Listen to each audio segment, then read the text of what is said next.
Hey guys, welcome to my video. Today in this video, I'm going to give you my opinion on the things that Mongo pushers can do to turn Mongo pushing into an advantage. Most of the time, people will tell you that pushing Mongo is a disadvantage because most of the time it is.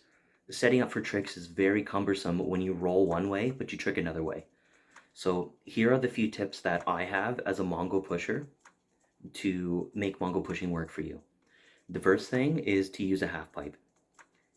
As a Mongo pusher, you have some dominance in both of your feet. So learning to drop in both ways is going to be easier for you. At least that was my experience.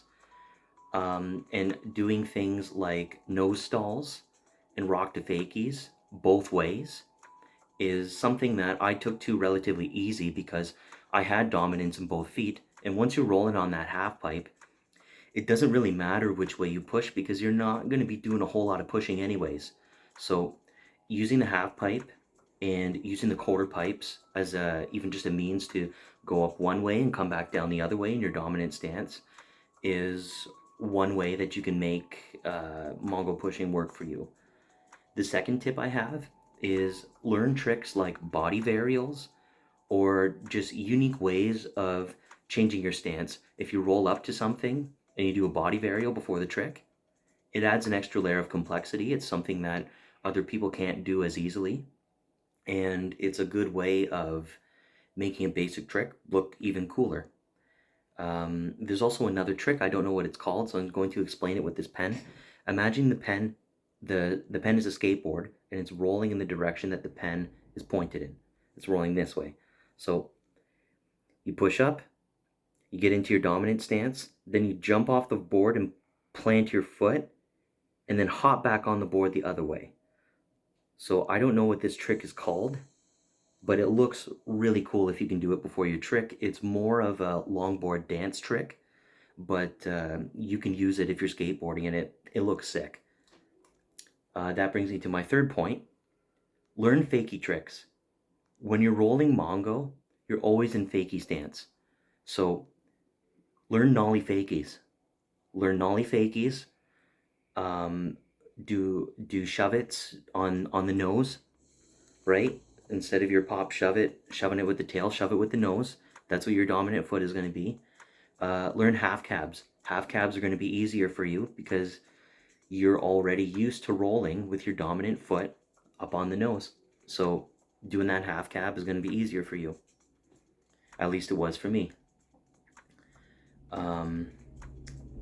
The other thing that's cool about some of these tricks is once you do them, you'll be rolling in your dominant trick stance. As a Mongo pusher, it's good to learn these tricks because they're unique ways of setting you up to roll in the stance that you're going to want to do your trick in. So if you're a Mongo pusher, you roll up, you do a half cab, you roll up, you do your half cab, and now you're in your dominant trick stance. So make use of tricks like that. And the fourth trick, which kind of defeats the purpose of this video. Most people that are clicking on this video have been told this 100 times and are probably sick of hearing it. That's why they're looking for alternatives. But my fourth tip is to don't do it. Learn to ollie in your non-dominant stance. Learn to push in your non-dominant stance. This really makes Mongo pushing an advantage. It really makes your dominance in both feet. That's what you have as a Mongo pusher. That's the only way it's really an advantage for you, in my opinion. When you can do tricks both ways, that's an advantage you're going to have, and it's not impossible to do. It's really cumbersome at first, but you know what? If you set a time limit, say, okay, today before my skate session, I'm going to take 10 minutes. I'm going to do 15 ollies in my non-dominant stance. And they're going to be klutzy at first, but you'll be surprised. By the time you do 30 of them, think in terms of quantity over quality at first. Just do a lot of them and see what sticks and see what doesn't. It's definitely not impossible to out-train. And structured practice is really gonna help you with that. So those are my 4 tips for pushing Mongo. If you push Mongo, I hope you find them helpful. Thanks, guys.